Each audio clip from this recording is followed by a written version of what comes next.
Hay nako, wala akong pakialam sa mga sinasabi mo. Dahil lahat ng to ginagawa ko para sa anak ko. Wala kang karapatang husgahan ang pagiging ina ko. Hanggat kaya kong maging mas magaling pa siya sa lahat, gagawin ko yon. Kaya manahimik ka na. Kung hindi mo kayang makita ang mga ginagawa ko, hindi kita pinipigilang umalis ng bahay ko. Lumayas ka at wag na wag kang babalik. Hindi kita kailangan at mas lalong hindi ka kailangan ng anak ko. Sana nga, ma'am, ginagawa mo yan para sa anak mo. Huwag na sanang dumating ang araw na bigla ka nalang magsisi dahil sa mga pinaranas mo sa bata. Dahil hindi habang buhay na ganyang edad si Ichan. Darating din ang araw na mapapagod na siya sa'yo dahil wala man lang siyang maaalalang masaya tungkol sa sarili niya. Dahil wala siyang ibang ginawa kundi ang humabol at sumunod sa mga pangarap mo. Naabot mo naman na lahat, sa totoo lang. Hindi si Ichan ang kulang, ma'am. Ikaw ang nakukulangan sa sarili mo at pinipilit mong anak mong punan yun. Sana, maalala mong simpleng bata lang ang anak mo. Ang ina ang nagsisilbing unang guro ng kanilang anak, kung saan sila ang unang nagtuturo kung paano sumulat at magbasa. Ngunit paano kung ang paraan na yon ang dahilan para mawalan ng kumpiyansa sa sarili ang bata? Katulad ni Josefina na nag-aasam na maging mas higit sa lahat ang kanyang anak at nakalimutang isa ring bata si Ichan. Paano nga kaya matatakasan ang isang malupit na kwento ng isang bata kung sa tinig mismo ng kanyang ina manggagaling ang kanyang pagbagsak? Paano rin kaya matatakasan ang paghihiganti gamit ang itim na kapangyarihan? Ano bang hindi mo maintindihan dyan? Ha? Simpleng addition at subtraction lang yan. Ay nako, palibasa, bobo ka! Ang hina niyang kukote mo! Ulitin mo yan, ulitin mo! Dapat ma-perfect mo yan, kaya hindi ka nangunguna sa klase niyo eh. Mami, masakit po yung kurot niyo. Mas makakatikim ka sa akin kapag hindi mo inayos yan. Pumapangalawa ka lang palagi. Nakakahiya ka, alam mo ba yon? Ha? Nung ako nag-aaral, sa edad kong ganyan sa'yo, ang dami ko nang alam. Ilang medal na ang nakuha ko. Matalino ako, kaya hindi ako papayag na magkakaroon ako ng anak na bobo. Nakakahiya yun. Palibasa, manang-mana ka sa tatay mong walang utak. Papagod na ako, Mami. Ang sakit ng ulo ko. Hindi ka magpapahinga hanggat hindi mo natatapos yan. Hindi ka pwede maglaro dahil pagkatapos mo dyan, may training ka pa sa soccer at music class mo. Tumigil ka sa pag-iyak mo. Naku, sinasabi ko sa'yo, lalamutakin ko yung bibig mo. Sagutan mo yan. Mamaya na lang, Mami, please. Huwag mong sinasagad ang pasensya ko, Ichan. Sinasabi ko sa'yo, kailangan mo maging matalino. Kailangan mo maging magaling sa lahat ng bagay kagaya ko. Ha? Hindi ka pwedeng tatamad-tamad at tatanga-tanga. Kailangan mong pantayan ang achievements na meron ako. Hindi ko po maintindihan to eh. Ang sakit na rin po ng kamay ko. Anong hindi mo maintindihan? Andiyan na ang tanong oh. Si Ana ay may 125 na lobo. Ibinigay niya ang 47 na lobo sa mga kaibigan niya. At saka siya bumili ulit ng 38 na lobo. Oh, anong mahirap dyan? Ha? 125 minus 47 plus 38. Ilan yon? Ha? Ano? Hindi mo alam? Ang bagal mo sumagot. Bobo ka talaga. Bobo! Sa ginagawa mong yan, wala kang mararating sa buhay mo. Kung di mo gagalingan mag-aral, magiging bobo ka habang buhay. Alam mo nangyayari sa mga bobo? Nagiging mahirap at walang pakinabang. Nung ganyang edad ko sa'yo, hindi lang ganyan ang kaya ko sagutan. Ay, nako, sa dami ba naman ang mamanahin mo sa tatay mo yung pagiging mahina pa ang utak? Sagutin mo yan, ha? Babalikan ko yan. Hindi ka kakain hanggat hindi mo yan nasasagutan. Galit na umalis si Josefina habang naririnig ang hikbi ng kanyang anak. Nagpunas ng luha ang bata at sa kanya muling tiningnan ang pinapasagutan ng kanyang ina. Sabado, wala siyang pasok at dapat ay naglalaro siya pero ayaw na ayaw ng kanyang ina na nahahati ang atensyon niya sa ibang bagay, maliban na lang kung may kinalaman ito sa pag-unlad ng kanyang kaisipan. Nag-iisang anak lang si Ichan at naghiwalay na ang mga magulang niya bago pa man siya ipinanganak. Si Josefina naman, isang matalinong babae na lahat ng klase ng tagumpay ay nakuha niya noong nag-aaral siya. Ang talino niya na yon at tagumpay ay nais niyang makuha rin ng kanyang anak. Kaya kahit na bata pa lang ito, pinipilit na niyang matuto. Pero sadyang hindi makasabay ang kanyang anak sa kanyang nais dahil mas nangingibabaw ang kainosentehan nito at ang pagiging isip bata. Hindi naranasan ni Ichan ang maglaro katulad ng ibang kaedaran niya dahil kahit walang pasok, kailangan niya pa ring mag-aral. Hanggang sa isang araw, masama ang timpla ni Josefina na umuwi ng bahay nila. At takot ang kanyang anak na lapitan siya at iabot sa kanya ang card. Anong tinitingin-tingin mo dyan? Di ba sabi ko sa'yo mag-aral ka doon? Huwag mo ako sinisimulan ngayon, Ichan. Sinasabi ko sa'yo bad trip na ako sa mga empleyado sa shop. Baka ikaw ang pagbuntunan ko ng galit. Binigay na po kasi yung card namin eh. Si Yaya po ang kumuha. Ito po, Mami. Akin na. Halata namang walang nagbago rito. Hindi man lang tumaas. Tingnan mo nga tong samat mo, 95 lang. Ano ba namang utak meron ka? Buti pa yung kaklase mo na nasa top 1 sa klase nyo ang tataas ng grades. Nakakahiya talaga magkaroon ng anak na katulad mo, oo. Hindi ko alam kung yung pag-aaral mo ang kulang o ang pagpapalaki ko sa'yo. Nakakahiya talaga. Ni hindi ko man lang maipagmalaki sa mga kamag-anak ko. Baka pagtawanan lang nila ako eh. Dahil kung anong kinatalino ko, siya namang kinabobo ng anak ko. Gagalingan ko na lang po, Mami. Ay aba, talagang dapat mong galingan. Obligasyon mo yun. Dapat mas magaling ka sa kahit na sino kung gusto mo maging proud ako sa'yo. Dahil sa ngayon, wala ako nakikitang pagbabago sa'yo eh. Kaya paano ako magiging masaya, ha? Sige na, doon ka na. Mag-aral ka doon para naman tumalino ka. Di tayo bibili ng Jollibee, Mami. At bakit naman? Kasi po mataas po ang grades ko. Yung kaklase ko po, pumunta sila ng mama niya. Mas mababa po ang grades niya sa akin eh. Kasi yung English niya 87 lang po. Tapos sa akin 97 po. Yan na ang pinagmamalaki mo sa akin? Ano namang dapat i-celebrate? Hayaan mo yung mga kaklase mong kinukonsinti ng mga magulang nila maging bobo. At kahit na maliit na achievement, kailangan pang i-celebrate. Wala ka namang pinapakita sa akin na dapat ko ika-proud sa'yo. Kaya tigilan mo ako dyan sa mga ganyan, ha? Pumunta ka na doon sa kwarto mo, mag-aral ka doon. Huwag ka sumabay sa mga iniisip ko ngayon. Nakasimangot si Ichan na nagtungo sa kanyang kwarto. Kanina lang ay masaya siya at iniisip na matutuwa ang kanyang ina kapag nakita nito kung paano siya naging magaling sa klase. Pero baliwala lang pala yun dahil hindi pa rin natutuwa sa kanya ang ina. Palaging may kulang. Palagi siyang hinahanapan ng mas higit pa. Simula pa nung bata siya, hindi na niya maabot ang gusto ng kanyang ina. Kahit pa man itodo na niya ang lahat ng kaya niya at sundin ang lahat ng utos sa kanya, hindi niya pa rin maramdaman na ipinagmamalaki siya ng kanyang ina. Habang nag-aaral mag-isa ang bata sa loob ng kanyang kwarto, bigla namang dumating ang kanyang yaya na may dalang merienda. Sanggol pa lang siya, si Larnie na ang nag-aalaga sa kanya at tila ba mas kilala pa siya nito kaysa sa tunay niyang ina. Tara, kain ka na muna. Ito oh, nagluto ako ng pancake. Di ba paborito mo to? O ayan, tapos may orange juice pa. Hindi pa po ako tapos dito sa sinasagutan ko. Baka po mamaya tignan to ni Mami eh. Baka magalit na naman siya sa akin. Saglit lang naman. Kanina ka pa nakatutok dyan eh. Hindi ka pa kumakain. Dapat kahit paano pahingahin mo rin ang utak mo. Kumain ka para mas magkaroon ka ng lakas na makapag-isip. Hindi po pwede yun, di ba?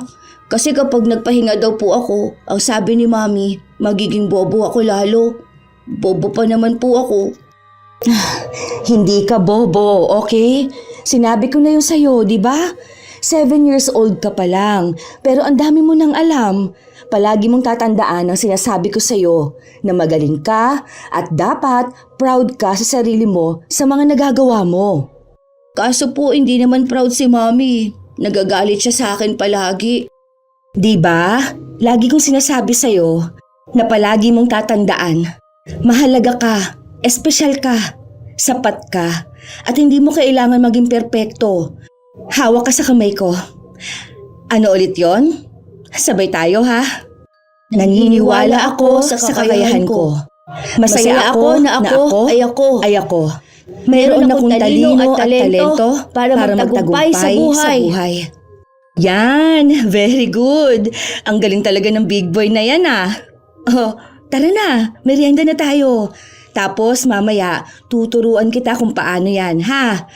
Congrats nga pala ha, dahil ang tataas ng grades mo. Ang talino mo talaga. Kasi sa totoo lang, hindi lahat ng kaedaran mo kaya ang ginagawa mo.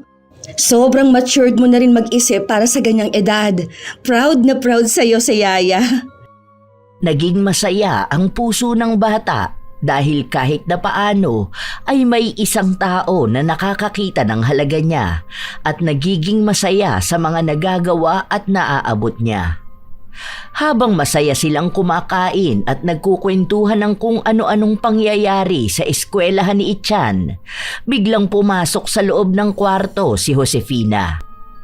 Nang makita siya ng anak, halos hindi na nito malunok ang kinakain niya. Ano yan? Bakit mo pinapakain ng ganyan si Ichan? Ikaw naman, hindi ba sabi ko hindi ka kakain hanggat hindi ko sinasabi na kumain ka? Ilang oras yung nasasayang mong bata ka? Sa halip na mag-aral ka at matuto, wala kang ibang ginawa kundi ang makipagkwentuhan. Kaya walang pumapasok dyan sa gamong-gumong utak eh. Merienda lang po, ma'am. Iniluto ko po yan para na rin po makapagpahinga ang bata. Ang dami po kasing activities na ginawa kanina sa school nila. Kapag sinabi kong hindi siya kakain, hindi siya kakain. Bakit ba mas pinapangunahan mo pa ako, ha? Tandaan mo, Larnie, yaya ka lang ng anak ko at ako pa rin ang amo mo. Kung anong sasabihin ko, yun ang susundin mo dahil sa akin ang gagaling ang sahod mo. Kunin mo yung basura na pinapakain mo sa anak ko at itapon mo. Simula ngayon, hindi siya pwedeng kumain ng kung ano-ano dahil baka mabawasan palalo ang utak ng bata na yan. Baka lumala ang kabobohan niyan. Pancake lang naman po yan, ma'am. Hindi ko naman po pinapakain ng junk food si Ichan. Alam ko naman po yung mga pagkain na pinagbabawal ninyo para sa kanya. May mga prutas naman din po yung kasama at hindi naman siya palaging kumakain yan. Mas marunong ka pa talaga? Aalisin mo yan o ikaw ang aalisin ko sa trabaho? Ikaw, Ichan, bumalik ka dyan sa sinasagutan mo. Huwag lang ako makakita ng mali-mali mong sagot dyan na kung malilintikan ka talaga sa akin. Ikaw naman, Larnie, tigilan mo ang pakikipagchismisan sa anak ko ng mga walang kwentang bagay dahil hindi yun nakakatulong sa pag-unlad niya. Yang mga walang kwenta mong kwento sa kanya, hindi nakakadagdag sa talino niya yon. Lalo lang lumiliit ang utak niya. Kahit na gustong-gusto pa ng bata kumain, ibinaba niya yon para sundin ang utos ng kanyang ina. Si Larnie naman ay itinapon ang iniluto niya para sa bata dahil alam niyang galit na talaga ang kanyang amo. Mas lalong naging mahigpit si Josefina sa kanyang anak. Ang dami niyang ipinagbawal at kahit pahinga ayaw niyang gawin ni Ichan. Kailangan sundin ang oras ng tulog at ang oras ng gising. Nakaayos na rin ang mga patakaran niya bago matulog at paggising ng bata. Lahat yon may kinalaman sa kung paano pa mas lalong tatalino ang kanyang anak. Wala siyang pakialam kahit na hirap na ang bata. Palagi niya lang sinasabi na lahat yon ay ginagawa niya para magkaroon ng magandang kinabukasan ng anak niya. Isang umaga, sabay na kumain ang mag-ina. Minsan kasi hindi yun nangyayari, lalo pat maagang umaalis si Josefina. May negosyo siyang namana mula sa kanyang mga magulang. At ito ang kabuhayan na nagbibigay ng karangyaan sa kanila. Mami, kain ako hotdog po. Hindi pwede. Bawal sa bata ang hotdog. Bakit naman po? Napanood ko po sa palabas yung mga bata doon, hotdog ang kinakain nila. Baon din po ng mga kaklase ko, hotdog. Basta, bawal yun dahil hindi yun maganda sa utak. Nakakaapekto yun para maging bobo ang isang bata. Kaya kung kakain ka nun, magiging bobo ka palalo. Kakarampot na nga lang yung utak mo, gusto mo pang mabawasan. Lahat niyang pinapakain ko sa'yo, maganda yan sa utak mo para naman tumalino ka. Puro gulay ang kainin mo para maging masustansya ang utak mo. Kunti lang po. Kurot lang po. Ganito po oh. Ichan! Di ba sinabi kong hindi pwede? Hindi mo rin ba maintindihan yon ha? Kaya kita pinagbabawalan kumain ng mga ganong pagkain dahil ayokong matuluyan na mawalan ka ng utak. Sayang lang ang pagsusumikap kung maging matalino ka. Sayang ang ibinabayad ko sa mga nagtuturo sa'yo kung kakain ka ng mga pagkain na hindi pwede. Kapag sinabi kong bawal, bawal! Sorry po, Bobby. Sorry po. Tumigil ka sa pag-iyak mo! Huwag mo akong paandaran ng mga ganyan mo, ha? At isa pa, ang mga lalaki hindi umiiyak. Hindi ka pwedeng magpakita ng emosyon mo dahil ang mga umiiyak ay mahihina. Kaya huwag kang iiyak. Ayoko isipin nila na nagpapalaki ako ng bobo at mahinang bata. Naiintindihan mo ba ako? Ha? Ayaw na ayaw kong maririnig at makikitang umiiyak ka. Opo, Mami. Sorry po. Sorry. Tumigil ka dyan. Huwag kang humikbi-hikbi dyan. Huwag kang iiyak ha. Ayoko nang mahina. Hindi ka tunay na lalaki kung umiiyak ka. Tumigil ka na. Kumain ka dyan. Ubusin mo lahat yung nasa plato mo. Huwag mo kong artihan na ayaw mo ng gulay. Walang nagawa ang bata kundi ang sundin ang utos ng kanyang ina. Nakatayo lang sa isang gilid si Larnie. Maging siya ay nasasaktan sa pakikitungo ni Josefina sa bata. Simula pa noon, wala nang kalayaan si Ichan na ilabas ang anumang nararamdaman niya. Kailangan niyang sundin ang anumang utos sa kanya ng kanyang ina. Sa ayaw man o sa gusto niya, kailangan niyang gustuhin din ang gusto ng kanyang ina.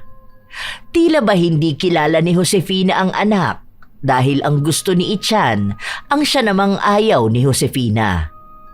Sa tuwing magsasalita ang anak at ayaw niya ang sinasabi nito, nagagalit na kaagad siya.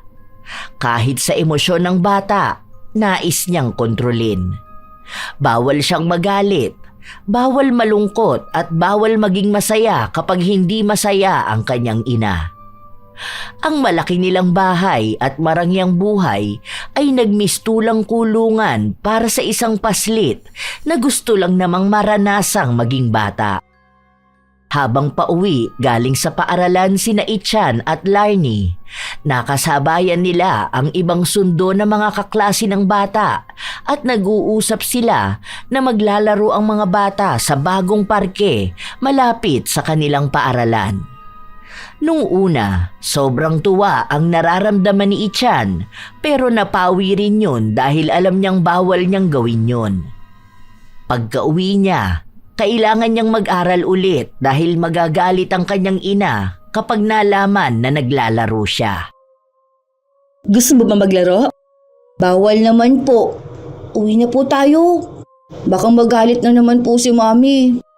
Mamaya pa naman uuwi ang Mami mo. Tara, punta tayo doon kahit saglit lang. Secret na lang natin sa kanya na naglaro ka. Magagalit po si Mami. Di ba ang sabi niya kapag mag-play ang mga bata nawawala ng utak? Magagalit po yun kasi magiging bobo pa ako lalo. Di ba? Sinasabi ko sa'yo na hindi ka bobo. Normal lang mag-play ang mga bata. Kasi sa paglalaro, may natututunan din naman. Tara na, uuwi rin naman tayo mamaya lang. Hindi yan malalaman ng Mami mo. Noong una ay nag-aalangan ng bata dahil may halong takot sa kanyang dibdib. Iniisip niya na kapag naging masaya siya, malalaman yon ng kanyang ina at magsasalita na naman ng kung ano-ano. Pero nang makita ni Ichan ang mga batang kaedaran niyang naglalaro, nakaramdam siya ng kakaiba sa kanyang dibdib. Lumalabas ang tunay niyang kaisipan at damdamin bilang isang bata na nais makaranas ng ganong kasiyahan. Maging si Larnie, nakaramdam siya ng tuwa habang nakikita niya ang kanyang alaga na masayang naglalaro. Naririnig niya itong tumatawa at kahit ang mga mata nito ay nakangiti rin. Ang cute talaga ng batang to. Ang ganda ng ngiti. Pasigaw-sigaw pa at sabay tatawa. Nakakaawa lang din. Dahil minsan nga lang maging bata, pinagbawalan pang maging masaya. Pilit na pilit ipagawa ng ina ang mga hindi pa naman dapat ginagawa ng ganyang edad. Kung sana nakikita lang ni Ma'am Josefina kung gaano kabait at kabibo ang anak niya. Pero palaging natatakot magpakatotoo sa sarili. Dahil palaging takot sa sasabihin ng ina. Halos maluha si Larnie habang pinagmamasdan niya ang kasiyahan ng kanyang alaga. Alam niyang matalino si Ichan para sa edad niyang yun, pero sadyang naghahanap lang ang ina nito ng mas higit pa. Kaya pati ang dapat nakaranasan ng bata na maglaro at makihalubilo sa iba ay ipinagbabawal sa kanya. Iniisip din ni Larnie na kung may magagawa lang sana siya, pero sa tuwing magsasalita siya, palaging ipinapaalala sa kanya kung sino ba siya sa buhay ni Ichan. Palaging sinasabi sa kanya na binabayaran lang ang serbisyo niya kaya huwag niyang pakikialaman ang desisyon ng kanyang amo. Kahit nayaya lang siya ni Ichan, napamahal naman na siya sa bata. Dahil siya ang nakasama nito mula sa pagiging sanggol hanggang habang lumalaki. Nakikita niya kung gaano kadedikado ang bata na maabot ang pamantayan ng kanyang ina sa pagiging matalino. Ngunit sa halip na suporta ang makuha ng bata mula sa ina, walang ibang ginawa si Josefina kundi ang pababain ang kumpiyansa sa sarili ni Ichan. Ilang araw ang lumipas, palaging nagpupunta sa parke ang dalawa. Kahit na saglit lang at para bang nakaw na oras lang, nabibigyan pa rin ni Larnie ng kasiyahan ng kanyang alaga. Hanggang sa isang araw, habang naglalaro si Ichan, bigla siyang natalisod sa nakaharang na bato at dahil doon, bigla siyang nadapa. Yaya, may sugat! May dugo, ayan oh! Yari ako kay mami. Bawal ako umiyak. Wala to. Hindi masakit. Hindi masakit. Sandali lang, Ichan. Kalma ka lang, okay? Inhale, exhale. Inhale, exhale. Okay ka na? May sugat po ako. Magagalit po si mami. Masakit? Hindi po. Hindi masakit. Alam ko, masakit yan. Okay lang na madapa. Normal yan. Kasama yan sa paglaki. Huwag kang matataranta, okay? Kung nasugatan ka, gagamutin natin yan. Gagaling yan. Huwag kang matatakot dahil lang nasugatan ka. At kung masakit naman talaga, hindi mo na kailangan sabihin sa sarili mong hindi masakit. Tao ka. At ang tao, normal lang na nasasaktan, ha? Kung iiyak ka dahil masakit, okay lang yan. Hindi po. Sabi ni mami bawal umiyak. Di ba po? Strong ako eh. Kapag iiyak ako, weak ako. Magagalit si mami kapag mahina po ako. Kaya di po masakit. Hindi mahina ang mga taong umiiyak. Ang pag-iyak ay isang emosyon. Parehas lang ito sa pagtawa. Kung kailangan mong umiyak, sige lang, iyak ka lang, ha? Andito si Yaya, hindi kita huhusgahan kung iiyak ka. Kung nasasaktan ka, dito lang ako. Umiyak nga ang bata. Nagpakita siya ng kanyang emosyon sa kanyang yaya dahil pakiramdam niya ay ligtas siyang maging mahina. Nararamdaman ni Ichan ang hapdi ng kanyang sugat pero marahan naman yung ginamot ng kanyang yaya. Pagka-uwi nila sa bahay, doon lang ulit nilagyan ni Larnie ng gamot ang sugat ng kanyang alaga. Ayan, okay na. Nilagyan ko na ng cute na band-aid. Gagaling na yan. Salamat po. Paano po kapag nalaman ni mami na nadapa po ako? Siguro naman nung bata pa ang mami mo, nadapa rin siya. Alam niya na normal lang yun. Minsan nga kahit matanda na, nadadapa pa rin eh. Ang mahalaga doon, bumangon ka, hindi ba? Sana po mabait na lang si Mami katulad nyo. Bakit po ba ang bad niya sa akin? Kasi po yung mga classmate ko, love na love naman po sila ng mga mami nila. Sila pa nga po ang nagsusundo sa kanila eh. Tapos bibilhan sila ng ice cream sa labas. Tapos po kapag ako, gagalit palagi si Mami. Bad po ang mami ko, no? Para siyang monster. Iba-iba kasi ang pamamaraan ng mga ina kung paano nila pinapalaki at dinidisiplina ang kanilang mga anak.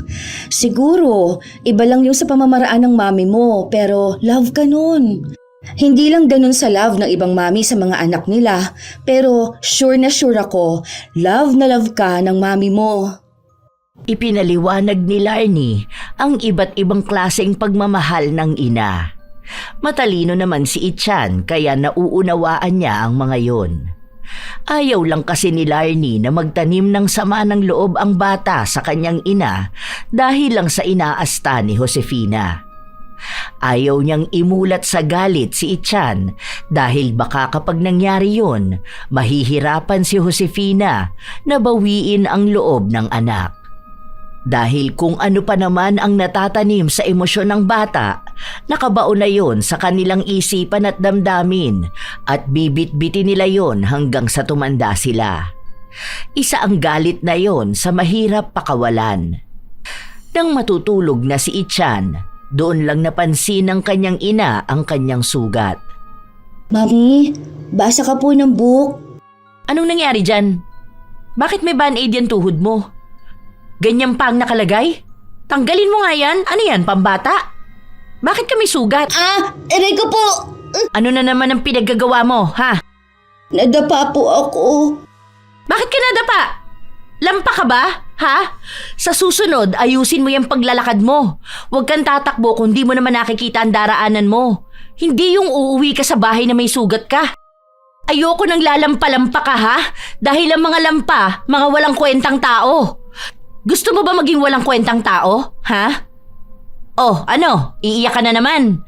Di ba sinabi ko sa'yo na hindi umiiyak ang mga lalaki? Hindi pwedeng maging mahina ang loob. Matulog ka na dyan. Tigilan mo yan. Huwag lang ako makakarinig ng kahit na anong ingay mula sa'yo. Nako! Pigil na pigil ang pag-iyak ni Ichan. Naiipon yun sa kanyang dibdib at hindi niya mailabas. Kapag nakita siya ng ina na umiiyak, tiyak na magagalit ito sa kanya. Hindi siya makatulog dahil sumasakit ang kanyang sugat at naiisip niya rin ang sinasabi sa kanya ng kanyang ina. Tumayo siya sa higaan at nagpunta sa kwarto ng kanyang yaya. Bukas ang kwarto na yon dahil alam ni Larnie na pupunta siya ron kapag hindi siya makatulog. Yaya, gising ka pa po. Oh, akala ko pa naman tulog ka na. Hindi ka ba makatulog? Ano nangyari dyan sa sugat mo? Nagdurugo yata. O halika nga rito. Tinanggal mo ba ang band-aid? Tinanggal po ni Mami kasi po pambata raw po ang nakalagay. Huwag mo na lang po ako lagyan nun, ha? Sige, hindi ko na lang lalagyan. Hindi ka na naman ba makatulog? Gusto mo bang magbasa ako ng book para sa'yo? Sige po, gusto ko po. Okay, sandali lang. Ay, kaso nabasa ko na sa'yo lahat to eh.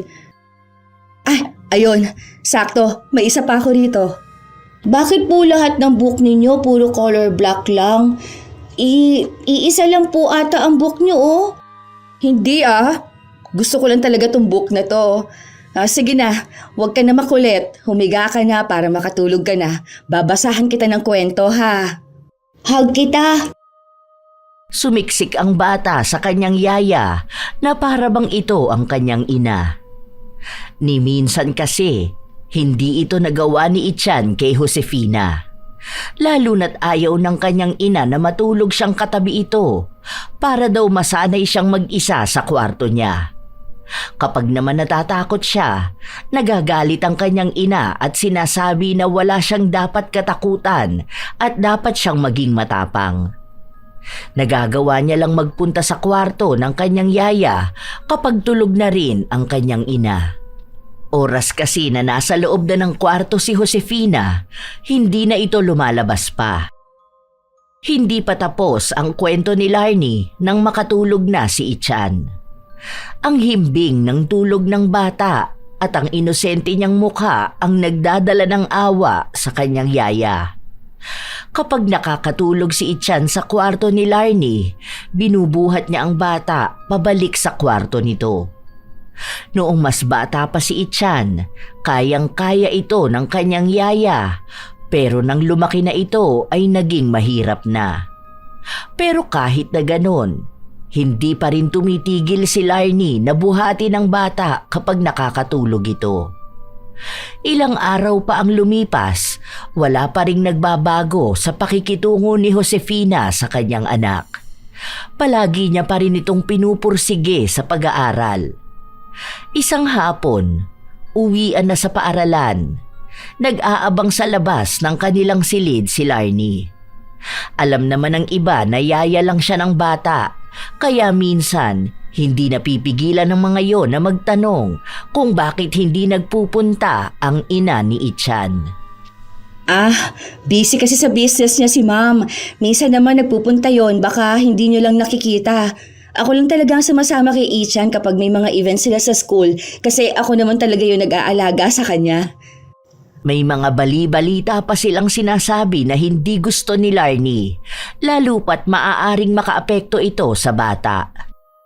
Ano ba yung mga chismis niyo? Matalino si Ichan. Hindi nagbabayad ang mami niya para pumasa ang bata, no? Kahit patingnan niyo kung paano nag-aaral ang bata na yan. Baka kahit kayo mismo hindi niyo kayanin ang pinagdadaanan niya. Itong mga chismosa na to, bakit kaya hindi niyo pagtuunan ng pansin ng mga anak ninyo? Hindi yung si Ichan ang pinagkakaisahan ninyo. Bata lang yan. Hoy, 7 years old lang yan, no? Kayo mga gurang na kayo, hindi niyo pa inaayos sa mga pag-iisip ninyo. Halos makipag-away si Larnie sa mga naririnig niya. Sinasabi kasi ng mga nanay ng mga kaklase ni Ichan na sinusuhulan lang ang kanilang guro para tumaas ang grado ng bata. Sa mga panahon kasi na yon ay nangunguna na si Ichan sa klase. Nangangamba ang kanyang yaya na baka mabuli ang alaga niya. At ang magpapasimuno nun ay ang mga magulang na walang alam kung paano paghigpitan ni Josefina ang anak para lang maging mas matalino at magaling sa klase. Inirapan ni Larnie ang mga nagbubulungang mga magulang. Nang uwian na, masayang lumabas si Ichan at may magandang balitang ibinahagi sa kanyang yaya. Ako po ang gaganap na prinsipe sa play namin. Ako po si Prinsipe Juan sa ibong Adarna po. Bago pa tumugon si Larnie, narinig niya pa ang sinabi ng isang nanay na dapat ang anak niya ang bibida sa dulang pang-entablado na yon dahil anak niya ang pinakamagaling sa lahat. Pero mukha raw na bayaran ng ina ni Ichan ang guro para siya ang piliin. Nakakaramdam ng inis si Larnie pero ayaw niyang patulan ang mga yon. Baka marinig lang ng bata ang pakikipag-away niya. Nang umuwi na ang ina ni Ichan, agad niyang ibinalita ang tungkol sa nakuha niyang papel para sa dulang pang-entablado na gaganapin sa kanilang paaralan. Aba, mabuti naman at ikaw ang naging bida. Akala ko magiging puno ka lang doon. Lahat ng grade 2, ma'am. Pinagpipilian sinong bibida doon. Kaya nakakatuwa na sa klase nila kumuha ng gaganap na Prinsipe Juan at si Ichan yun. Isa lang siyang nakuha sa play. Kaya nga sabi ko mabuti naman. Dahil nakaka-disappoint naman kung hindi siya makukuha, di ba? O kung makukuha man siya tapos gaganap siyang puno. Aba, mas nakakahiya kapag ganun. Hindi mo man lang ba siya babatiin, ma'am? Anong pagbati naman ang gusto mo? Simpleng bagay lang naman yan. Buti sana kung siya ang gaganap sa play na pang-international, di ba? Baka mag-celebrate pa ako kung malalaman kong sa France siya magtatanghal. School play lang naman yan. Anong masaya at nakaka-proud doon, ha? Kahit nung ako ang nag-aaral, nakakakuha naman ako ng ganyang role. Ikaw, Larnie, tigilan mo yung pagkonsinti sa anak ko na nakaka-proud yung mga simpleng bagay na ginagawa niyan. Baka akalain niya sapat na yon kahit kulang pa naman at baka hindi na yan mag-asam ng higit pa. Baka akala mo hindi ko alam ang ginagawa mo, ha? Kung mahal mo ang trabaho mo, umasta ka bilang yaya, hindi bilang nanay. Inis na umalis si Josefina sa harapan ng dalawa. Baka sa mukha ni Ichan ang lungkot. Nawala ang kaninang tuwa niya dahil akala niya'y magiging masaya ang kanyang ina. Pero hindi pa rin pala yun sapat. Kulang pa rin at kailangan niya pa ring mag-asam na makakuha ng mas higit pa. Wala man lang pagbati. Kaya paano siya sasaya kung hindi niya mapasaya ang kanyang ina? Huwag ka na malungkot dyan. Alam mo, ako, proud na proud ako sa'yo. Ang galing mo kaya. Ikaw ang nakakuha ng role na yan, oh. Isa kang prinsipe, katulad sa mga kwento ko sa'yo. Hindi naman po masaya si Mami. Baka po tama sila. Hindi ko po kaya. Sila? Sinong sinasabi mong sila? Sila po sa school. Sinasabi nila sa akin na huwag ko na raw po ituloy eh. Kasi hindi naman ako magaling kaya hindi ko kakayanin. Huwag na lang po ako maging prinsipe. Kasi po ang prinsipe malakas po, di ba po? Bawal ang mahina. Eh mahina po ako eh. Bobo po ako. Tanga pa. Shhh! Huwag mong sasabihin niya sa sarili mo, ha? Sinabi ko sa'yo, huwag mong ibababa ang tingin mo sa sarili mo. Eh, hindi ka bobo. Hindi ka tanga. At mas lalong hindi totoo ang sinasabi nila na hindi ka magaling.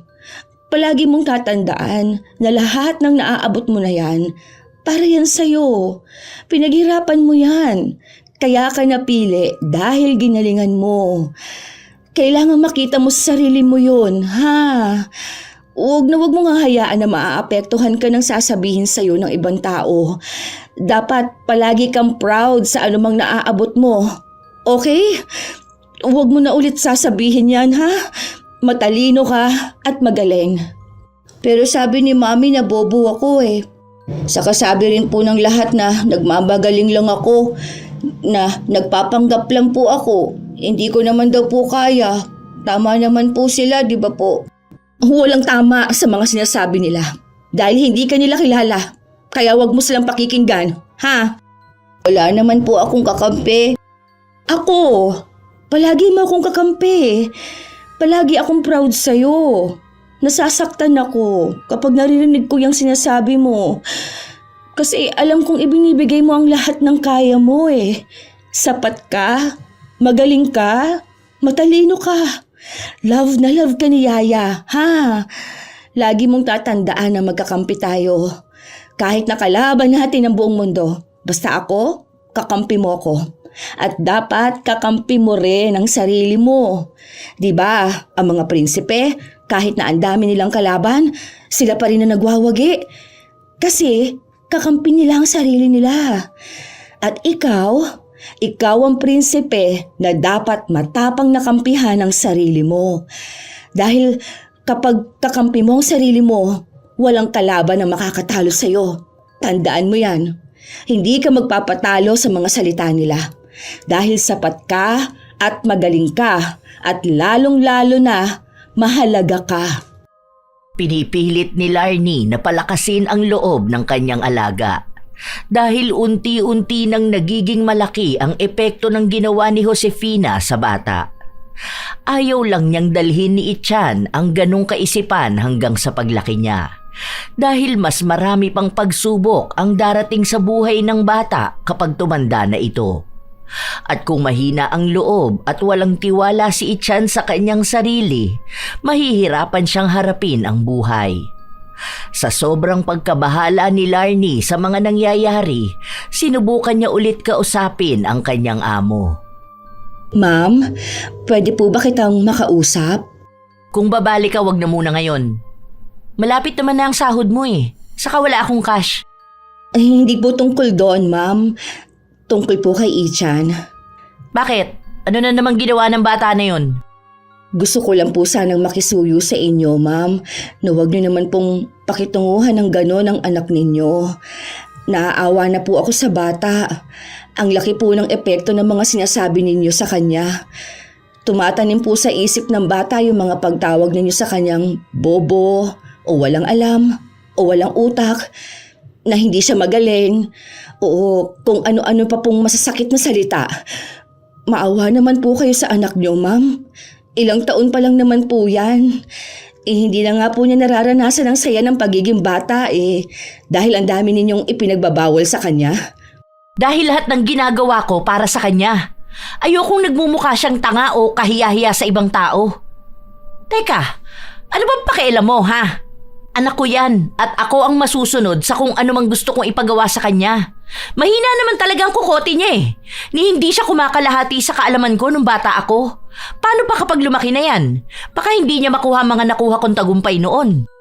Iba naman po kasi ang anak ninyo, ma'am. May sarili po siyang landas na tatahakin. Hindi naman po ibig sabihin na ganun kayo noon. Pipilitin niyo ang anak ninyong sundan ang yapak ninyo. Malay po ninyo may iba pang paraan para lumabas pa lalong katalinuhan niya. Yung hindi sa pilitan. Isa pa, matalino po si Ichan, ma'am. Dapat nga po maging masaya kayo dahil kahit papaano, hindi siya katulad ng ibang bata na wala talagang kakayahan na matuto kaagad. Pero si Ichan, lahat ng bagay na iintindihan na niya. Kaya alam na po niya yung mga sinasabi ninyo sa kanya. Yung mga pangmamaliit ninyo. Mas maganda po kung gabayan ninyo ng maayos ang bata. Yung ipakita nyo naman na proud po kayo sa kanya at masaya kayo sa mga naaabot niya kahit na maliit na bagay lang. Para malaman niya rin na masaya kayo para sa kanya at kakampi niya kayo. Huwag mo akong pagsasalitaan ng ganyan dahil wala kang alam sa pagiging isang ina. Bakit? May anak ka ba? Di ba wala naman? Kaya hindi mo naiintindihan ang ginagawa ko para sa anak ko. Bago mo sabihin sa akin yung mga yan at bago mo ko pangaralan sa pagiging isang ina, siguraduhin mo muna na naging magulang ka. Dahil kung hindi mo alam ang pakiramdam maging isang ina, hindi mo maiintindihan ang ginagawa ko. Isa pa, ano nga namang alam mo sa pag-intindi? Hindi ka nga marunong magbasa, di ba? Kasi wala kang pinag-aralan at bobo ka rin. Sa totoo lang kaya natatakot ako na nagiging malapit sa'yo ang anak ko Kasi baka mahawa siya sa'yo. Wala ka kasing achievement sa buhay kaya kahit na maliit na bagay lang, kailangan mo pang ipagbunyi. Tama naman po kayo, ma'am. Hindi naman po talaga ako naging ina. Wala akong anak. Tama rin kayo na mababa lang ang pinag-aralan ko at hindi naman talaga ako nakakapagbasa ng maayos. Hindi niyo po ako katulad na ang daming achievements sa buhay. Ang daming medal, ang daming awards. Hindi niyo po ako kasing talino. Hindi ko po ikakaila yun dahil hindi po ako nakikipagpaligsahan sa inyo. Pero isa lang po ang alam ko. Masyado na po kayong kinain ng sistema ng katalinuhan ninyo na hindi nyo nagamit para alagaan na mabuti ang anak ninyo. Sa sobrang taas ng tingin nyo sa sarili ninyo, nakalimutan yung yumuko para tignan ang anak nyo. Hindi ako naging isang magulang, pero ako pang naging mas ina sa ating dalawa. Sa totoo lang po, wala kayong kasiyahan. Kahit nasa inyo na ang lahat, pakiramdam nyo pa rin palagi kayong nakikipagkumpetensya sa kung kanino man. Kung paligsahan sa pagiging mabuting ina, yun siguro ang achievement na dapat ninyo na makukuha. Kawawa ang anak niyo sa'yo, ma'am. Kasi sa totoo lang, sobrang hirap abutin ang standard ninyo. Kasi malamang, pati kayo hindi niyo yun maabot-abot. Hoy, hindi mo ako kilala at hindi mo alam ko anong pinagsasasabi mo. Kung hindi magiging katulad ko ang anak ko, nakakahiya siya. Anong sasabihin ng ibang tao? Ha? Nakatira po ba ang ibang tao sa bahay ninyo, ma'am? Nakikita po ba nila ang palagi ninyong nakikita, ha? May kanya-kanyang buhay ang bawat tao. Hindi nila pakikialaman ang anumang mayroon ka. Ikaw lang ang naglagay ng standard na yan sa sarili mo. At ikaw ang nagpapahirap sa anak nyo, ma'am.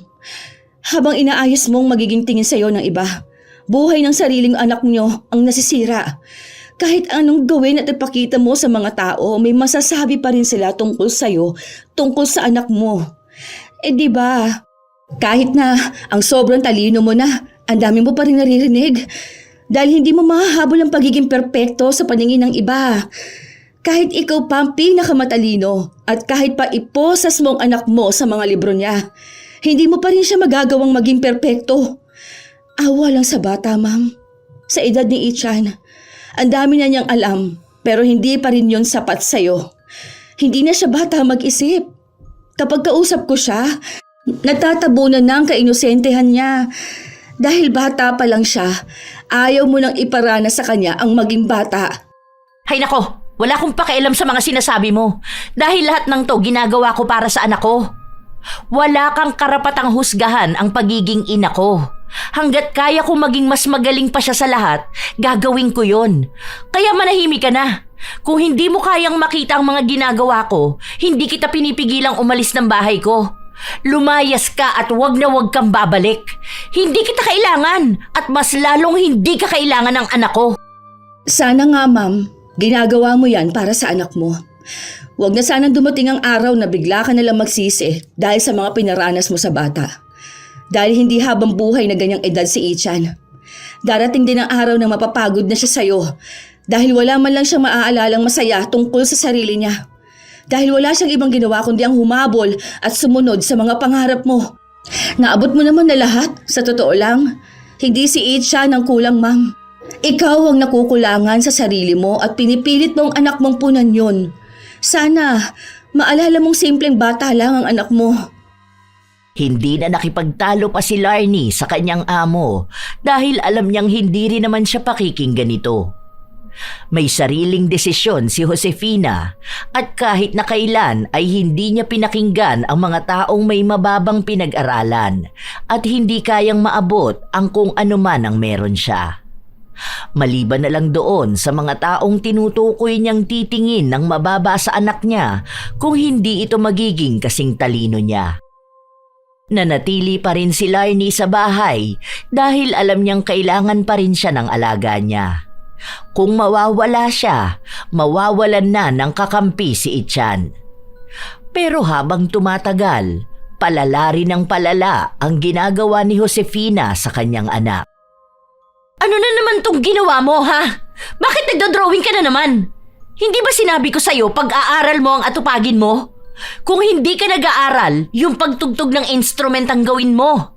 Sayang nga ibinabayad ko sa nagtuturo sa yung gumamit ng violin kung gagawa ka lang ng walang kwentang bagay. Mas gusto ko po mag-drawing, Mami. Ikaw naman po yan eh. Mami, huwag niyo pong punitin. Wala akong pakialam dito. Akin na nga yan, itatapon ko yan. Sinong bumili sa'yo nito, ha? Yun bang yaya mong konsentidora? Sinasabi ko sa'yo, huwag ka magpapapaniwala sa mga pinagsasasabi niyan sa'yo dahil dinadala ka lang niyan sa linya ng mga bobo na katulad niya. Alam mo na nga na mahina ang utak mo, talagang gusto mo pa maging bobo lalo? Walang kwenta tong ginagawa mo, katulad mong walang kwenta. Namana mo talagang lahat sa ama mo eh. Parehas kayong walang pakinabang sa buhay ko. Puro pasakit lang ang dala mo sa aking bata ka. Alam mo, dahil dyan sa ginagawa mo, wala kang mararating. I hate you, Mami! I hate you! Ah, ganon? Matapos kitang bigyan ng marangyang buhay, magagalit ka pa sa akin, ha? Ano? Sino ba yung pinagmamalaki mo? Yang yaya mo? Hindi kanyang kayang bigyan ng magandang buhay katulad ng naibibigay ko sa'yo. Alam mo kung anong totoo? Hindi kanya mahal. Kaya lang siya nagtitiis sa'yo dahil binabayaran ko siya. Kung wala siyang sahod sa akin, wala naman niyang pakialam sa'yo. Tandaan mong bata ka, walang magmamahal sa'yo kung hindi ka matagumpay sa buhay. Kaya yung pagmamahal sa'yo ng yaya mo, hindi yan totoo. Nababayaran ng pera ang pagmamahal. Kaya wag mo akong aartehan. Kaya kita pinipilit na maging magaling para galangin ka rin ng mga tao sa paligid mo. Para makakuha ka ng pagmamahal at respeto. Dahil kung mananatili kang bobo at walang kwenta, walang magmamahal sa'yo. Wala! Dahil ako kasi, kung mananatili kang ganyan, hindi kita mamahalin. Ma'am, huwag niyo naman pagsalitaan ng ganyan ng anak niyo. Akala ko po ba matalino kayong tao? Bakit hindi niyo po muna iniisip ang sasabihin ninyo bago kayo magsalita? Huwag ka sumabat dito dahil hindi kita kinakausap. Totoo ang sinasabi ko na hindi ko siya mamahalin kung mananatili siyang walang kwenta. Dahil walang magmamahal sa isang bobo, mahina at tangang tao. Talagang ganyan ang ipamumukha mo sa anak mo? Talagang gusto mong isipin niyang pati pagmamahal kailangang ipagkait sa kanya? Ano ba, ma'am? Masyado naman na yung mga salita ninyo para sa anak niyo. Grabe na ang lamat na ibinibigay niyo sa pagkatao niya. Napakasahol mo. Para kang hindi tao kung magsalita. Hindi mo nga siya binubugbog, pero grabe yung mga salita niyo. Walang sugat ang katawan niyang pwedeng magamot. Dahil yung sugat na ibinibigay niyo, nasa kaluluwa niya. Sa sobrang talino mo, hindi mo na maalala paanong maging tao. Huwag mo akong pagsasalitaan ng ganyan dahil binabayaran lang kita. Tingnan natin kung hanggang kailan mo makakampihan ang walang kwentang bata na yan. Dahil sesante ka na! Lumayas ka na sa bahay ko! Kapag nakuha mo ang sahod mo sa linggo, lumayas ka na rito at huwag ko nang makikita yung pagmumukha mo na yan kahit na kailan! Galit na umalis si Josefina at nagtungo sa kanyang kwarto. Si Itchan naman, nakakapit lang sa binti ng kanyang yaya. Hindi niya alam kung dapat ba siyang umiyak dahil natatakot siya na kapag may luhang lumabas sa mga mata niya, magagalit ang kanyang ina. At baka mas lalo lang siyang itakwil nito. Yaya, huwag kang aalis please. Dito ka lang ha. Tara na, hahatid na kita sa room mo. Hindi ka aalis? Promise? Tara na, gabi na. Titimplahan na lang kita ng gatas mo para makatulog ka. Hindi ka aalis, di ba? Di ba? Hindi ka aalis. Sabihin mo muna. Magtitimpla ako ng gatas mo. Huwag kang aalis, please. Papakabait na ako, promise. Para hindi kayo mag-aaway ni Bobby. Please, huwag kang aalis. Please, please. Tara na sa kwarto mo. Pigil na pigil ang emosyon ni Larnie. Hindi niya pwedeng ipakita sa alaga niya ang anumang nararamdaman niya, lalo pat alam niyang mahihirapan lang si Itchan kapag umalis siya. Kilala niya ang kanyang amo. Kapag sinabi nito sa kanya na si Sante na siya, ang ibig sabihin lang ay talagang pinapaalis na siya. Ang kailangan na lang niyang gawin ay ihanda ang kanyang alaga. Kinabukasan, hindi niya na binuksan pa ang usapin tungkol sa pag-alis niya dahil alam niyang pwedeng masira ang araw ni Itchan. Pagkatapos ng klase, sinundo niya ito. Katulad noon, masaya si Itchan nang makita siya nito. Mahigpit din siyang niyakap. Tingnan mo to, natuwa sa akin si teacher kasi ang sabi niya sa akin na sobrang galing ko daw po. Wow! Ano ba yung ginagawa mo? Nagpa-drawing kasi sa amin. Tapos po ito, ako to, si Mommy, tapos ikaw. Mag-drawing daw kami ng family namin eh. Oh, dapat kayo lang ng mami mo. Kayo naman ang family. Kasama ka naman po sa family eh. Ito po, sa'yo na to. Itago mo po yan ha. Nakalagay dyan na 100 ang grades ko. Kapag nakita po kasi ni Mami ang gawa ko, baka po sirain niya lang eh. Itatago ko to kasi gawa to ng very good kong Itchan. Dahil magaling ka, mag-ice cream tayo. Alam ko gusto mo nun, di ba? Mango flavor. Kaso magagalit naman si Mami. Mamayang gabi pa naman uuwi ang mami mo. Tara na, ako manilibre sa'yo. Alam ko, matagal mo nang gusto mag-ice cream eh. Bakit po kailangan mag-celebrate? Di ba po sabi ni Mami na walang kwenta yung ginagawa ko? Lahat ng ginagawa mo may kwenta ha? Saka alam mo, yung arts, yung mga ganitong drawing na ginagawa mo, maganda to kasi hindi lahat kayang gawin to. Ako nga eh, ang alam ko lang na drawing, 2 bundok, tapos may araw sa gitna. Tapos may bahay kubo na may palayan pa sa gilid. Tandaan mo, kung saan magaan ang puso mo kapag ginagawa mo ang isang bagay, ibig sabihin, yun talaga ang para sa'yo. Kahit na ang tingin nila wala yung kwenta. Dahil hindi lahat maiintindihan ka. Ang mahalaga, dapat iintindihin mo ang sarili mo. Ang galing mo kaya, no? Kahit na maliit na bagay lang ang tingin mo sa nagawa mo, dapat ka mag-celebrate. Pinaghirapan mo kaya yun. Hindi naman ibig sabihin na masaya ka sa maliliit na bagay na nagawa mo. Hindi ka na pwedeng mag-asam pa ng mas malaking bagay. Kung hagdan nga, kailangan mo pang umapak sa isa bago ka pa makaakyat hindi ba? Wala namang makakarating agad sa taas nang hindi nagsisimula sa mababa. Ang dami ko namang sinasabi, tara nang ha. Gusto ko na rin ng ice cream. Sinusulit ni Larnie ang bawat oras na kasama niya ang kanyang alaga. Gusto niyang makita itong masaya. Gusto niya na bago niya ito iwan, magawa naman niyang bigyan ng magandang alaala ang kanyang alaga. Mga bagay na hindi pinapahintulutan ng ina nito na gawin. Ilang araw na lang ang nalalabi bago siya tuluyang umalis. Isang gabi, nasa loob sila ng kwarto ni Ichan at hinahayaan niya lang gumuhit ang bata. Alam mo, isang araw, magiging isa kang sikat na artist. Palagi mong ipagpapatuloy gawin yan, ha? Gusto kong makita yung mga gawa mo. Gusto kong makita ng mundo kung gaano kakagaling. Magugustuhan kaya nila ito? Oo naman. Naniniwala ako sa kakayahan mo.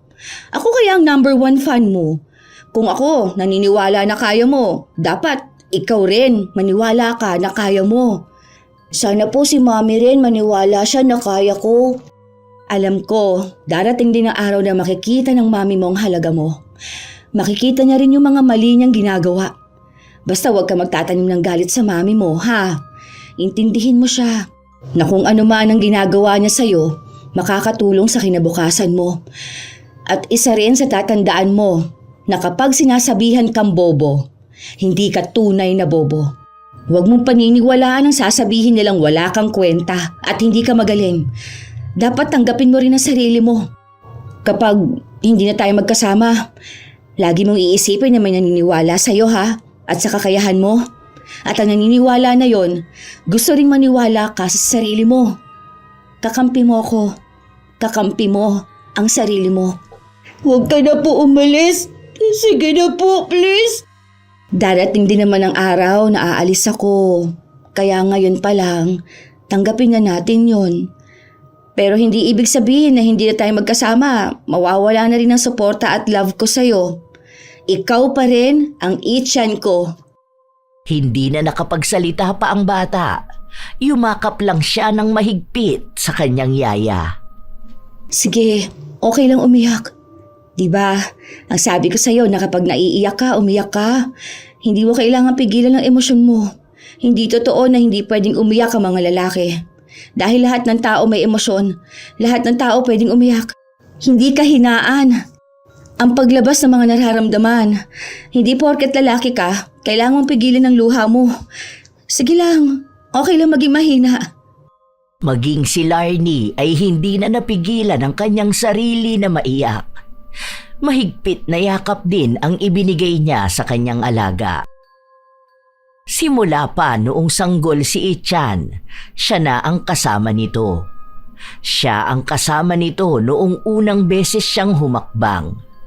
Siya ang nakarinig ng unang salitang binigkas ng bata.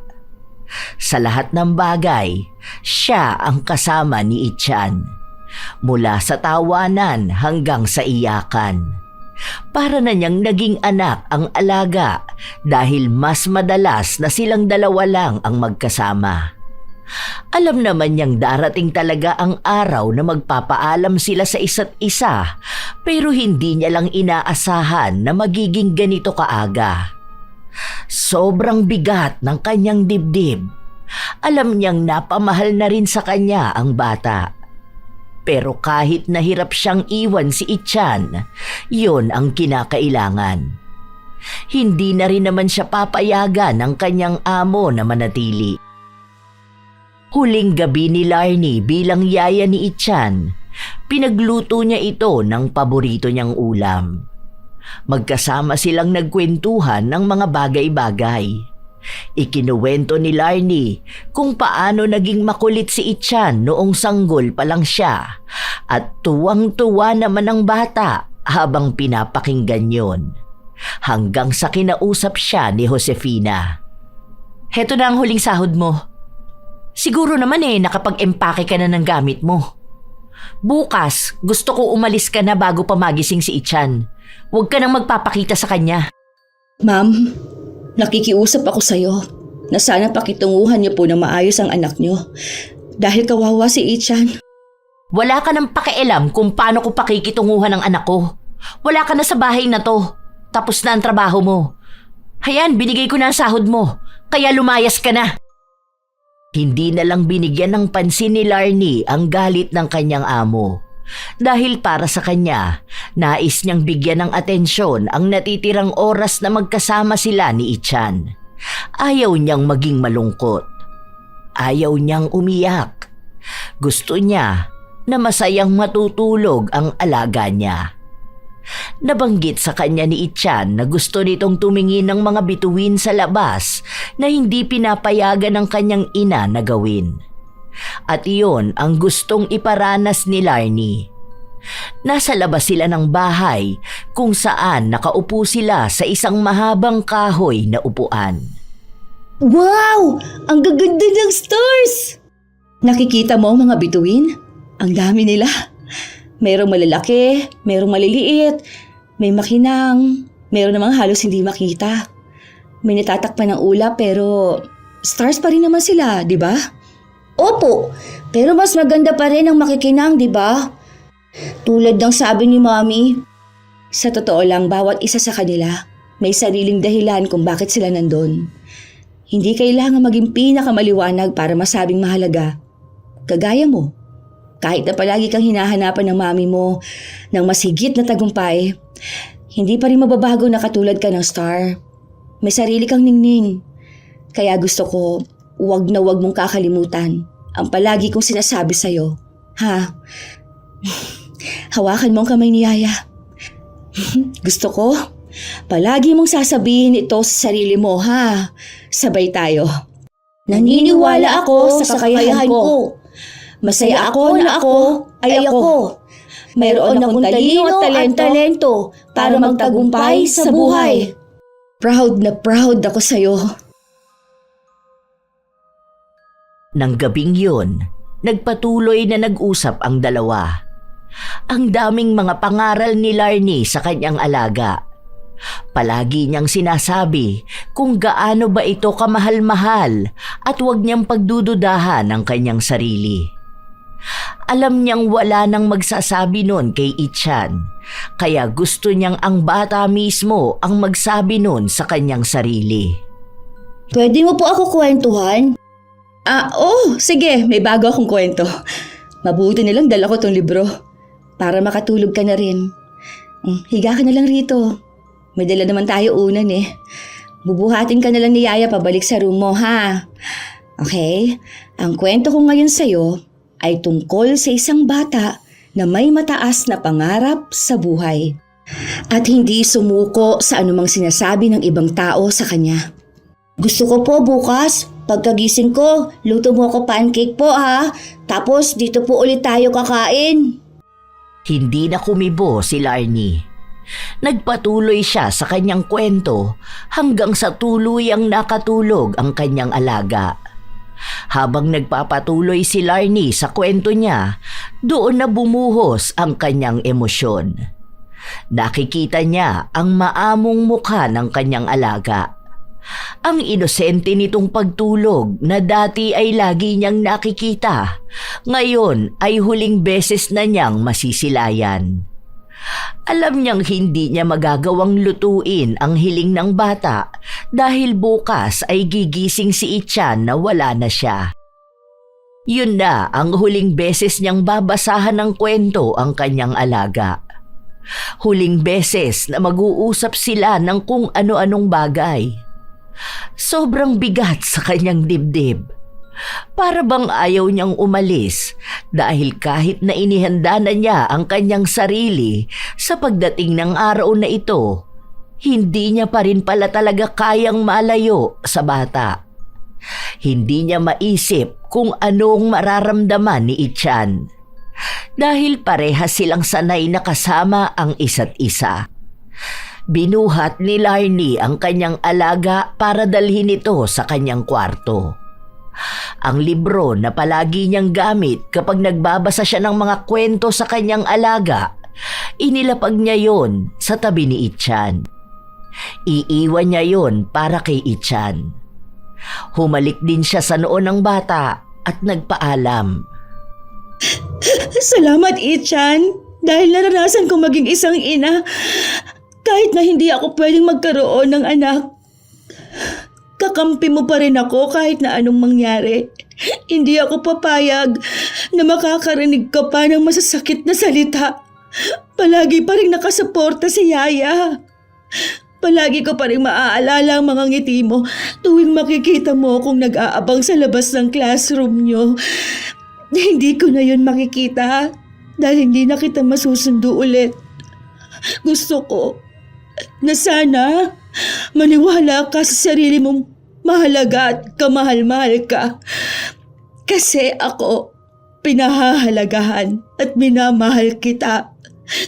Love na love ka ni Yaya. Buhos ang emosyon ni Larnie habang naglalakad siya palabas ng kwarto ng bata. Binitbit na rin niya ang mga gamit niya. Gising pa ang amo niya at wala siyang ibang narinig mula rito. Hindi na rin sila nagkibuan pa dahil walang ibang iniisip si Larnie kundi ang mga masasayang alaala na kasama niya ang kanyang alaga. Ang mga taon na yon ang pinakamasaya at may saysay na taon ng buhay niya. Kaya labis niya itong minahal na para bang iisang dugo ang nananalaytay sa kanila. Pero kailangan niyang tanggapin ang realidad ng buhay. Alaga niya lang si Ichan at darating ang ganitong araw na kailangan niya itong iwan. Kinabukasan, maagang nagising si Ichan. Ang una niyang napansin ay ang libro na gamit ng kanyang yaya kapag binabasahan siya nito ng kwento. Kinuha yon ng bata at binasa. Doon niya nakita na walang sulat ang libro. Walang kwento. Dahil hindi nakakapagbasa si Larnie, lahat ng kwento na ibinabahagi niya sa bata ay gawa-gawa niya lang. Lahat yun may kinalaman sa kwento na kaugnay sa pinagdaraanan ng bata. Agad na tumayo ang bata at lumabas. Nagtungo siya sa kwarto ng kanyang yaya. Doon niya lang nalaman na wala na si Larnie. Iniwan na siya. Yaya! Yaya, nasaan ka po? Yaya, magpakita ka na po. Magiging good boy na ako. Hindi na po ako magiging makulit. Yaya! Ano ba, Ichan? Hindi ba sinabi ko sa'yo na huwag kang iiyak? Tumigil ka dyan! Wala na ang yaya mo, umalis na siya. Hindi na yung babalik kahit na kailan. Bumalik ka na sa kwarto mo at mag-aral ka doon. Walang magandang na idudulot yung pag-iyak mo. Mommy, please! Pabalikin mo po si Yaya. Promise, magiging good boy na po ako. Mag-aaral na ako mabuti. Mommy, please, Mommy. Hindi ko na pababalikin ang babae na yon dahil wala siyang naitutulong sa'yo. Ayan, tingnan mo. Iiyak ka dahil lang sa kanya? Kahit na sinabi kong mahihinang tao lang ang umiiyak at ang mga lalaki hindi dapat nagpapakita ng emosyon? Tumigil ka na sabi! Naiirita ako sa boses mo! Tumigil ka na! Sa sobrang galit ni Josefina, nakagat niya ng madiin ang kanyang dila. Dahil doon, nakaramdam siya ng sobrang sakit. Natigilan naman ang bata sa pag-iyak dahil nakikita na niyang galit na galit ang ina. Sa pagbalik niya sa kanyang kwarto, doon na lang muling umiyak si Ichan. Niyakap niya ang iniwan sa kanya ng kanyang yaya. Yun na lang ang alaala na kukonekta sa kanilang dalawa. Kahit na sinasabi ng kanyang ina na huwag siyang iiyak, hindi nakikinig si Ichan. Naaalala niya ang sinasabi sa kanya ni Larnie na kapag gusto niyang umiyak, huwag niyang pipigilan ang kanyang emosyon. Ilang linggo na ang nakalipas, hindi pa rin matanggap ni Ichan na umalis na ang kanyang yaya. Palagi niya itong inaabangan sa paglabas niya ng silid-aralan. Ngunit bigo siya palagi. Hindi na kumuha ng bagong yaya ang kanyang ina. Ito na ang palaging nagsusundo at nag-aalaga sa kanya. Hindi mo ba maayos yan? Basahin mo ulit! Gusto ko yung tuloy-tuloy. Huwag yung para kang robot.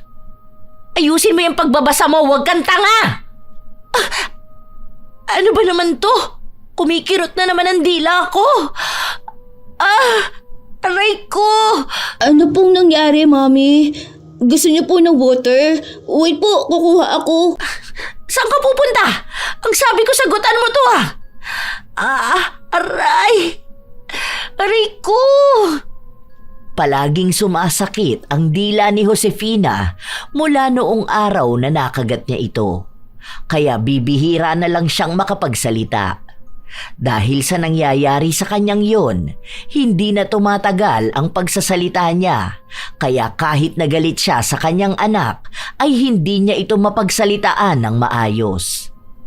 Ilang beses na rin siyang nagpatingin sa doktor, ngunit wala naman silang makitang kakaiba sa kanyang dila. Kahit na sino ang kausap niya, bigla na lang aatake ang sakit niya. Walang oras na hindi yun kikirot at kapag naman sumakit ay napapasigaw siya. Sa mga sumunod pang linggo, mas lumala ang kanyang sakit. Walang kahit na anong gamot ang nagpapahupa roon. Kahit hindi siya magsalita, sumasakit talaga yun. Wala na siyang ibang magawa kahit ang negosyo nila ay apektado na. Mabuti na lang at may mga empleyado siyang humahawak at nag-aasikaso at mukhang pati ang mga yon ay natutuwa na hindi siya nakakapagsalita masyado dahil wala siyang mumurahin at mamaliitin.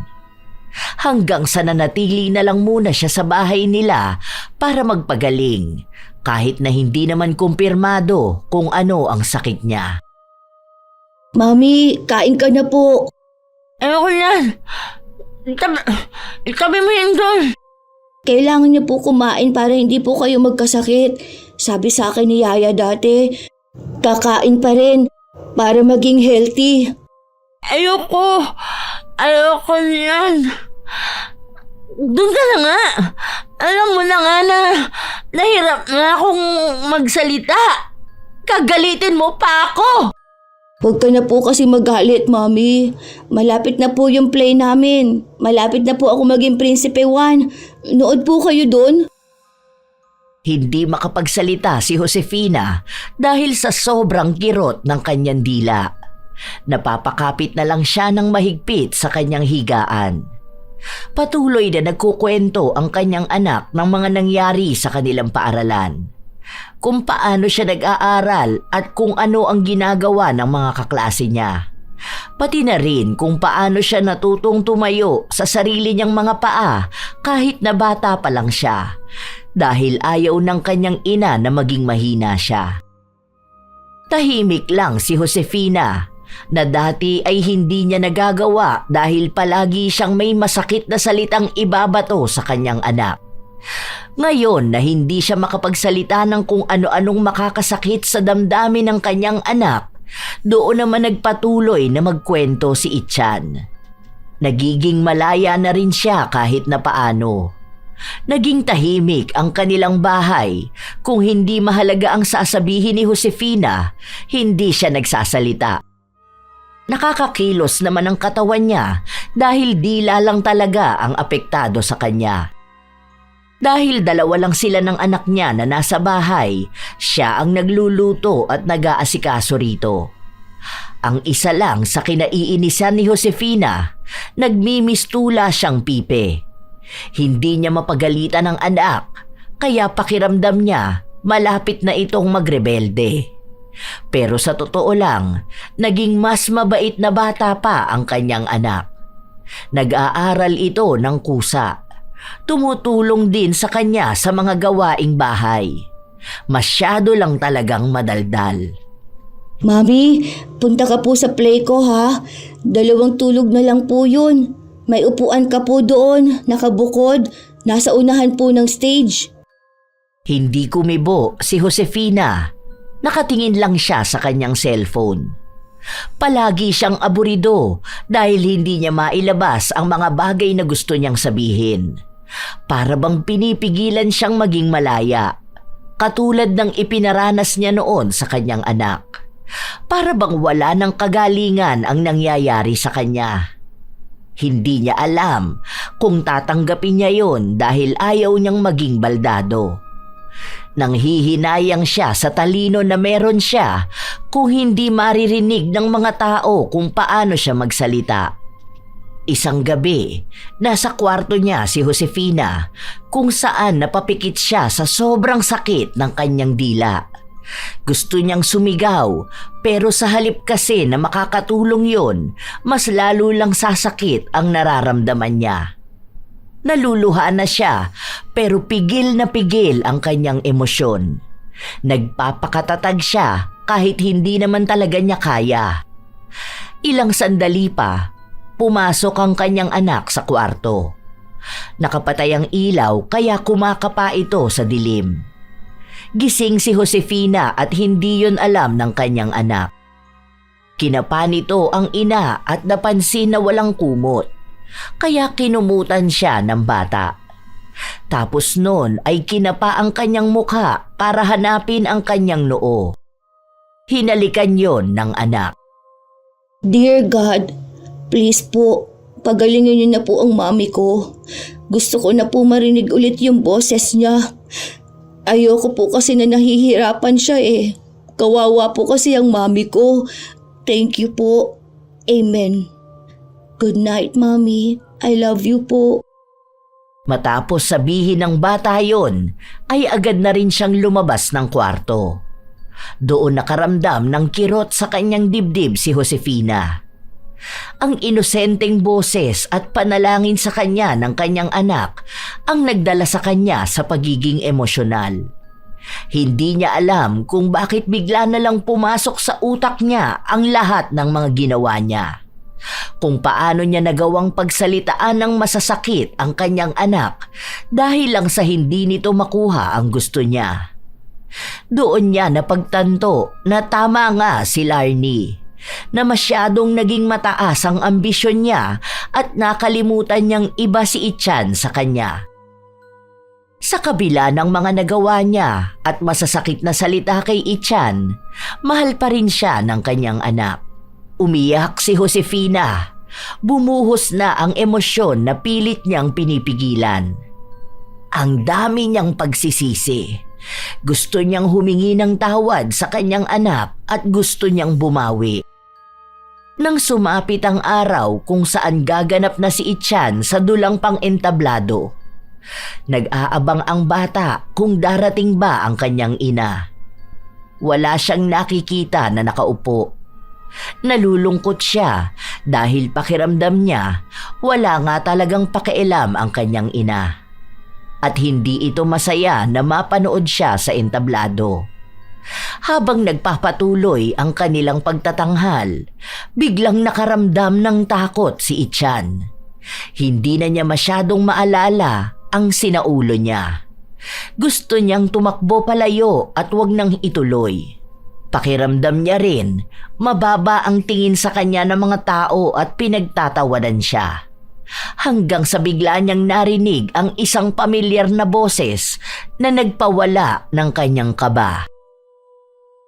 Go! Anak ko! Sige lang! Kaya mo yan! Lumiwanag ang mukha ni Ichan nang masilayan ng kanyang ina na nanonood sa kanya. Doon muling lumakas ang kanyang loob para tapusin ang pagtatanghal. Nagpalakpakan ang lahat. Naging masaya para sa kanya at sa lahat ng mga kasama niya. Agad siyang napatakbo sa kanyang ina at niyakap ito. Thank you, Mommy. Ang galing mo. Proud na proud si Mami. Doon nakita ni Josefina kung ano ba ang epekto niya sa kanyang anak. Sobrang saya ng bata nang marinig din ang mga salitang iyon mula sa kanyang ina. Isang salita na matagal na niyang nais na marinig. Doon na nagsimulang magbago ang lahat. Hindi na naghihigpit si Josefina sa kanyang anak. Binibigyan na niya ito ng pagkakataon na alamin kung ano ba ang mga gusto niyang gawin. Hindi napapabayaan ni Ichan ang kanyang pag-aaral Sa halip ay naging motibasyon niya pa nga ang ginagawang pagbabago ng kanyang ina. Kahit na nahihirapan si Josefina na magsalita, patuloy niyang tinuturuan ang anak. Sa halip na ibaba niya ang kumpiyansa nito sa sarili, tinutulungan na niya itong maging mahusay pa. Naging maganda ang samahan ng mag-ina. Sinusuportahan na rin ni Josefina ang ginagawa ng kanyang anak sa pagguhit. Sinasamahan niya ito kapag may mga sinasalihang kompetisyon. Sabay rin silang nananalangin para sa paggaling ni Josefina. Sa totoo lang, hindi naman na umaasa si Josefina na gagaling siya, pero nakakatulong ang ginagawa nila ng kanyang anak para makapagsalita na ulit siya ng maayos. Madalang na lang din kung sumakit ang kanyang dila. Dahil ang totoo niyan ay si Larnie ang may kagagawan kung bakit nananakit ang kanyang dila. Bago umalis ang dating yaya ng kanyang anak, sinigurado nito na hindi na ulit siya makakapagsalita ng masasakit sa kanyang anak. Ilang taon na ang lumipas, hindi na nagpakita pa si Larnie. Hindi na nila alam kung nasaan ito dahil hindi na siya sumasagot sa tawag ni Josefina. Palagi pa ring tinitingnan ni Ichan ang iniwan na libro ng kanyang yaya. Naaalala niya noon kung paano magkwento si Larnie at nang nagkaedad na si Ichan, doon niya lang din napagtanto na ang lahat ng mga kwento na yon ay may kinalaman sa kanya. Taon na ang lumipas hanggang sa nagtapos na sa kolehiyo si Ichan at nakatanggap ng may pinakamataas na karangalan. Gumaling na rin ang dila ni Josefina kaya nakakapagsalita na siya ng maayos. Grabe, Mami. Ito na yun. Ang galing talaga ng anak ko. Ay, kaya proud na proud sa iyo ang mami. Ayan, naabot mo na ang isa sa mga pangarap mo. Ito pa lang ang simula ng lahat. Sayang, wala ang yaya mo.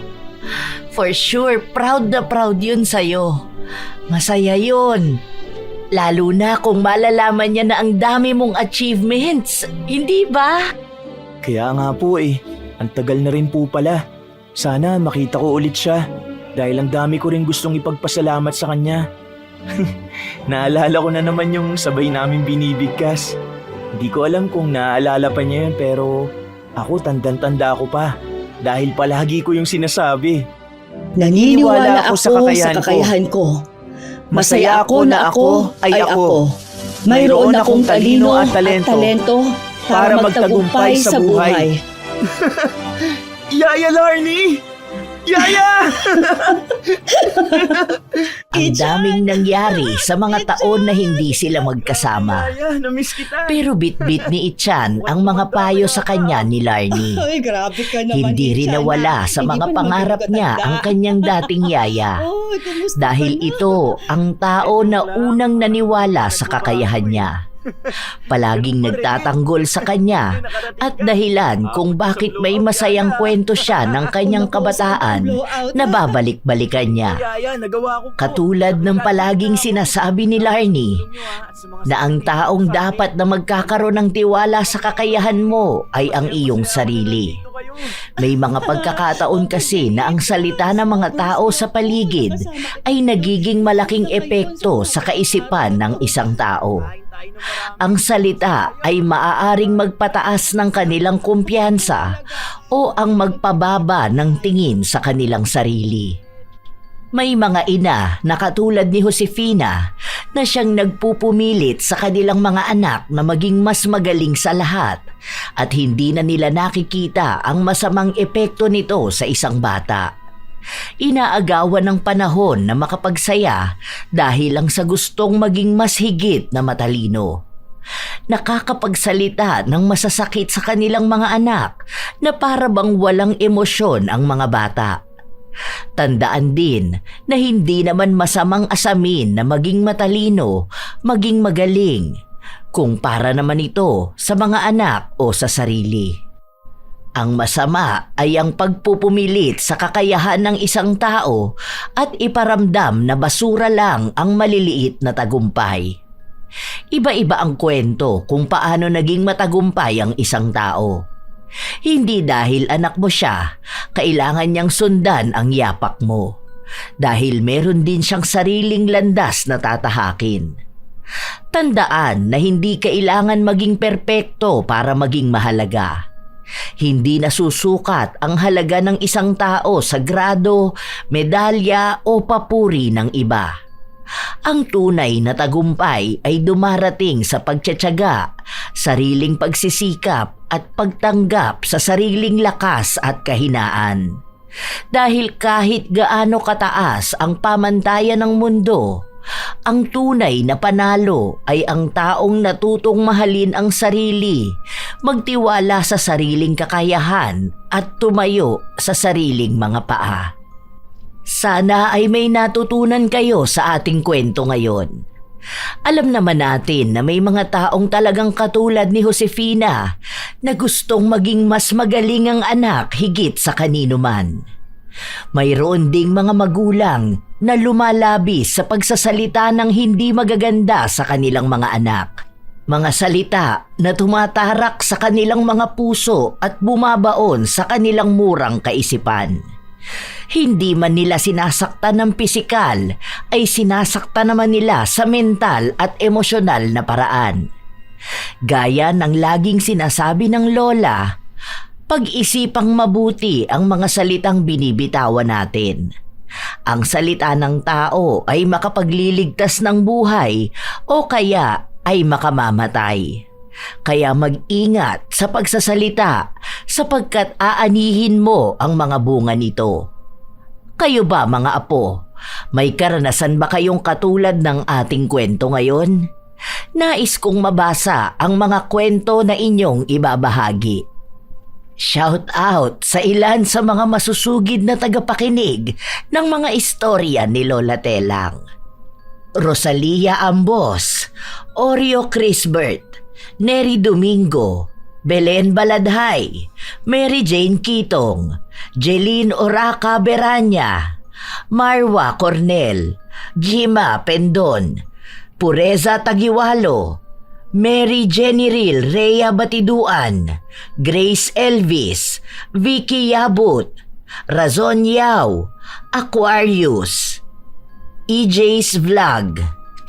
Salamat sa pakikinig ninyo, Mon Hyun Song, Mary Grace Radovic, Ellen Torres, Belen Baladhay, Danica Lobaton, Himawari, Faith Ken Evangelista, Joshel De La Torre, Marisa Villanueva, Abigail, Lynn Comeros, Telma Tarle Villasica, Geraldine Eano at kay Tatay Betoy, Chris Alcantara, Gerlin Picache. Kumusta kayo? Kram TV at shout out kay Alita Floresca, Elizabeth Pabintuan, Joy Lee at maligayang kaarawan kay Tita Francia Pepito, Heli Borja, Elizabeth Orebia, Elizabeth Hardenil, Esteli Reyes, Filipina Palsario, Malia Torres, Annaliza Malatbalat, Renz Ann, Roda Bieri, Jessica Marie Ramos, Starsky TV Vlog, Chona Estilier.